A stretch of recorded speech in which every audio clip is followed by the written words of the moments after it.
My name is Eleanor Miko, and I'll be sharing an overview of my research project on halogen activation by photosensitized processes in atmospheric aerosol particles. My mentor for this work is Professor Sergei Neskorodov. Imagine a city skyline engulfed by a dense smog cover.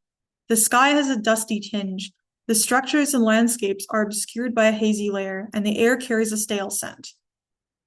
Although clean air is one of the precious resources that is essential for all of us, air pollution continues to be a significant problem globally, and scenes such as this remind us of the health and environmental challenges of air pollution and the urgent need to address this issue.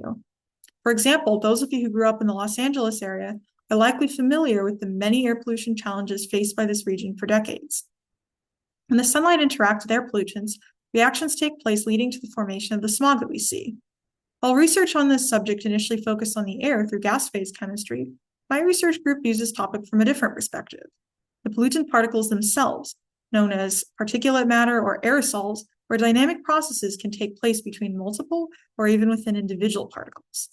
One particularly uncertain aspect of atmospheric aerosol chemistry is the role of photosensitized processes, in which a molecule absorbs light when exposed to the sun and then transfers this as energy to other nearby molecules. The goal of my project is to investigate processes driven by organic aerosols as photosensitizers, representative of the effect of air pollution on forests and urban environments, and whether these reactions are able to form highly reactive halogen atoms and halogen radical ions. Because real aerosols are so small, I need to scale up my experiments in order to be able to investigate these processes. To do this, I aim to capture the complex nature of atmospheric aerosol reactions in a beaker.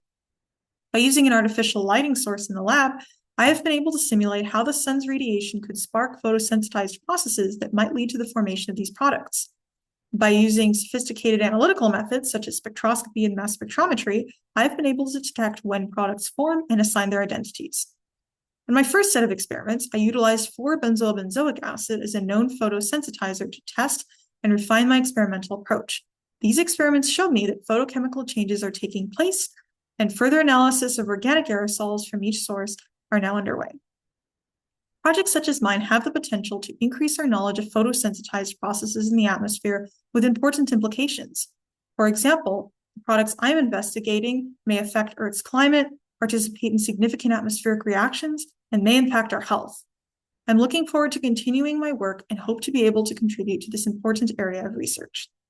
Before I conclude, I would like to thank Professor Sergei Neskorodov for his mentorship and all of our group members for their support, as well as UCI Europe for providing recognition for my research work and the Beckman Scholars Program for providing project funding. Finally, thank you for your attention.